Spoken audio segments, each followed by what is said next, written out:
বন্ধুরা, আসসালামু আলাইকুম। আমি তোমাদেরকে একটি গল্প বলবো যা আমি শুনেছিলাম আমার মরহুমা দাদির নিকট থেকে। গল্পটি শুনেছিলাম যখন আমি ছোট্ট ছিলাম। এখন তোমাদের জন্য সেই গল্পটিই বলছি। আল্লাহ হাফেজ। মা আসসালাম। একজন লোক ছিল, তার নাম আলী বাবা। সে ছিল কাঠুরি। সে প্রতিদিন জঙ্গলে গিয়ে কাঠ কেটে আনতো। ফজরের নামাজের পর কাঠ সংগ্রহে যেত। কাঠ কেটে তা বিক্রি করে জীবিকা নির্বাহ করত। আসসালামু আলাইকুম। হে ভাই আলী বাবা, তুমি কি কাঠ কাটতে আজকে জঙ্গলে যাচ্ছ? আমি এভাবেই জীবিকা নির্বাহ করে থাকি, আলহামদুলিল্লাহ। আমি দেখছি তুমি তোমার এ কাজে খুব সন্তুষ্ট। আল্লাহ তোমাকে সাহায্য করুন।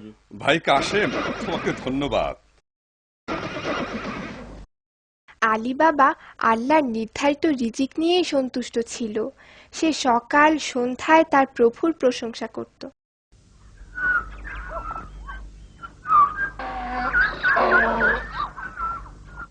সুবহানাল্লাহ, আজকের দিনটি কত সুন্দর, চমৎকার। ছোট্ট বন্ধুরা, এখন তোমাদেরকে দেখার জন্য মূল কাহিনীতে নিয়ে যাচ্ছি। এখন আমি মরার শুকনো গাছ খুঁজব, কেননা আমি কোনো জীবন্ত গাছ বা তার ডালপালা কাটব না। এতে জঙ্গলের পরিবেশ নষ্ট হয়। জঙ্গল আমাদের জন্য অনেক উপকারী, সে আমাদের অনেক কিছু দিয়ে থাকে। এই জন্য এখন আমি শুকনো মরা ডালপালা আর গাছ খুঁজব। আরে এই তো মরা ডাল, যা আমি খুঁজছিলাম। আলহামদুলিল্লাহ।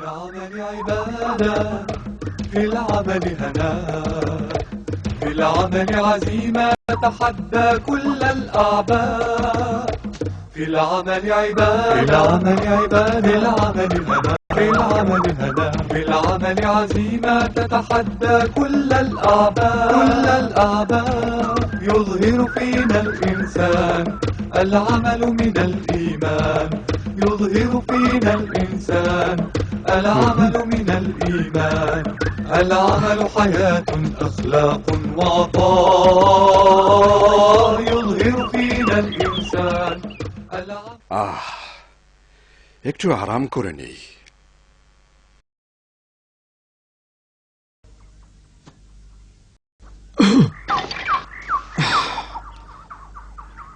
আলা বারকাতিল্লাহ।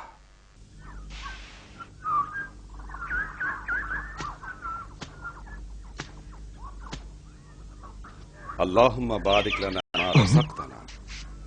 বিসমিল্লাহির রহমানির রহিম। মনে হচ্ছে আজকে অনেক কাঠ পাবো।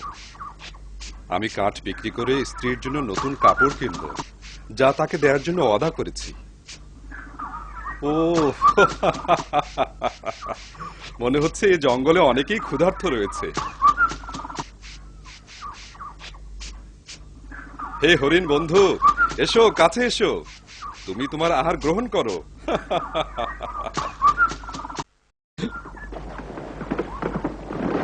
তোমার কি হলো? অনেক মানুষকে দেখছি, ঘোড়া ছুটে আসছে। এরা কোত্থেকে এলো?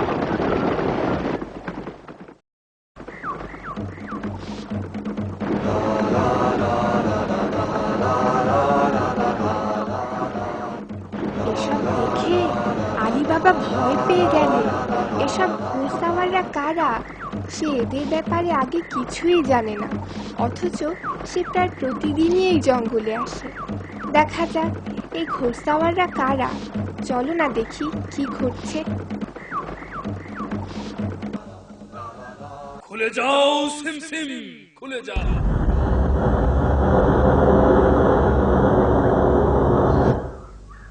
এরা কারা?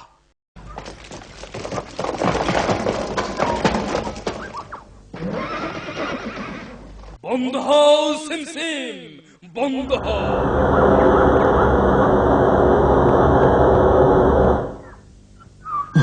আরে এরা তো পুরো 40 জন। মনে হয় সেই 40 জন হবে যাদের ব্যাপারে লোকজন বলা বলি করে থাকে। তোমরা কি ঘটনা দেখলে? পাথরের দরজা খুলে গেল যখন লোকটি বলল, খুলে যাও হে সিমসিম, খুলে যাও। আশ্চর্য, এটা কি জাদু? না, তা তো মনে হয় না। অবশ্যই দেখতে হবে যে ভিতরে কেউ ছিল কিনা। কি করা যায়?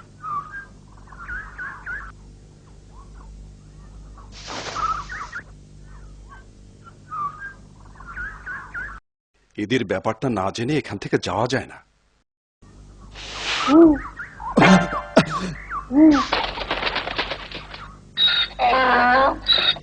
শ্শ্, সাবধান, 40 চোরে শুনতে পাবে।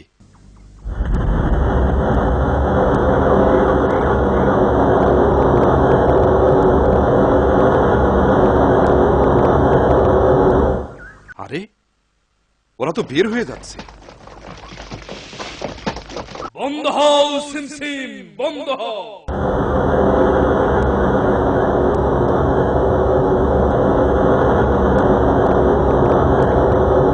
বন্ধ হও সিমসিম, বন্ধ হও।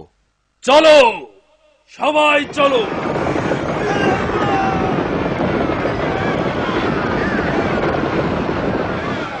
ঘটনা আমাকে হতবিহ্বল করেছে।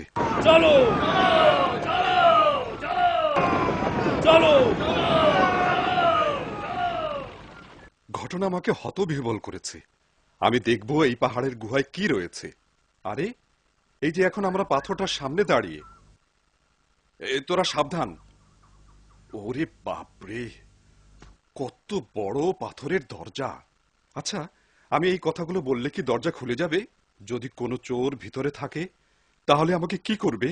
ওরে বাবারে, কোনো বিপদে পড়বো না তো? এই আমি ওই পাথরটার কাছে যাচ্ছি। তোরা চোখ কান খোলা রাখিস। বিপদ দেখে আমি ইশারা দিলে তোরা দৌড়ে পালাবি। খুলে যাও হে সিমসিম, খুলে যাও।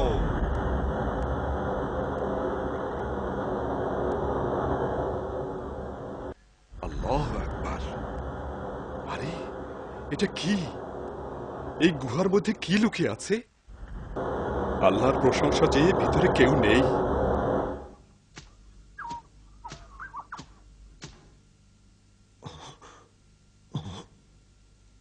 হে আল্লাহ, এ কি দেখছি? আলহামদুলিল্লাহ, গুহা স্বর্ণালঙ্কারে ভর্তি, সোনাদানায় ভরপুর। শেষ পর্যন্ত সারা জীবনের দুঃখ কষ্টের আজ অবসান ঘটতে বোধ হয়। আমি আসছি, ভয় পেও না, আমি আসছি। আমি অনেক দেরি করে ফেলেছি, এগুলোই যথেষ্ট। এসব মালের একটা অংশ গরিব মিসকিনকে দান করব, কিন্তু আগে গুহার মুখ বন্ধ করতে হবে আর এগুলোকে লাকড়ির ভিতর লুকিয়ে নিতে হবে। বন্ধ হও হে সিমসিম, বন্ধ হও।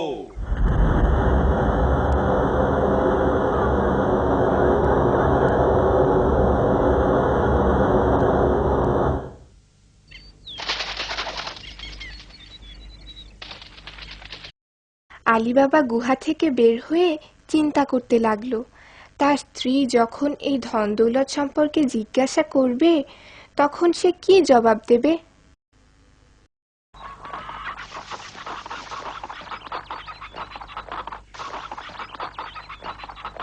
আসসালামু আলাইকুম। ওয়ালাইকুম আসসালাম। আজ খুব তাড়াতাড়ি চলে এলে যে? তুমি কি এরকমই ধারণা করছো বিবি? বরং আজ আমি অনেক দেরি করে এসেছি। দেখছি তুমি কাঠও বিক্রি করনি। আল্লাহ চাহে তো কোনো কল্যাণকর ব্যাপার রয়েছে মনে হয়। হ্যাঁ বিবি সাহেবা, তুমি যদি জানতে আজকে কি ঘটেছে। তুমি তো কোনো কিছু আমার কাছে লুকাও না, বলো আজকে জঙ্গলে কি ঘটেছে। দেখো দেখো, এসব দেখে তুমি খুশি হয়েছো? কি এগুলো? এত সোনা কোথায় পেয়েছো? দয়া করে চুপ করো, লোকজন জড়ো হয়ে যায়। চিৎকার করো না। আরে আছে, এগুলোই যথেষ্ট। চলো চলো,